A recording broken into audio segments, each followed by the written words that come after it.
ડેડિયાપાડા ખાતે જિલ્લા પંચાયત અને તાલુકા પંચાયતની ચૂંટણીમાં થયેલી હાર બાદ યોજાયેલી ભાજપની સમીક્ષા બેઠકમાં આંતરિક અસંતોષ ખુલ્લેઆમ સામે આવ્યો છે। ડેડિયાપાડા ખાતે જિલ્લા પંચાયત અને તાલુકા પંચાયતની ચૂંટણીમાં થયેલી હાર બાદ યોજાયેલ ભાજપની સમીક્ષા બેઠકમાં આંતરિક અસંતોષ સામે આવ્યો। બેઠક દરમિયાન ભરૂચના સાંસદ મનસુખ વસાવાએ પોતાના જ પક્ષના જિલ્લા સંગઠન સામે ગંભીર સવાલો ઉઠાવતા જિલ્લા પ્રમુખ નીલ રાવ અને મહામંત્રીઓ પર આકરા પ્રહારો કર્યા। સાંસદ મનસુખ વસાવાએ જણાવ્યું કે જિલ્લા પંચાયત અને 4 તાલુકા પંચાયતની ચૂંટણીમાં ભાજપની હાર માટે જિલ્લા પ્રમુખ નીલ રાવ અને 3 મહામંત્રીઓ જવાબદાર છે।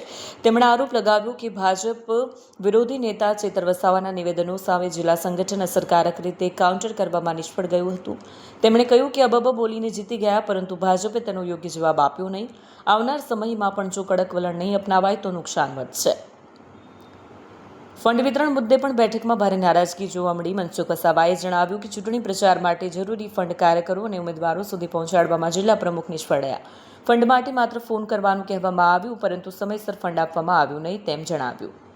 આ બેઠક બાદ નર્મદા જિલ્લાના ભાજપ સંગઠનમાં આંતરિક મતભેદો ખુલ્લેઆમ સામે આવતા રાજકીય માહોલ ગરમાયો છે।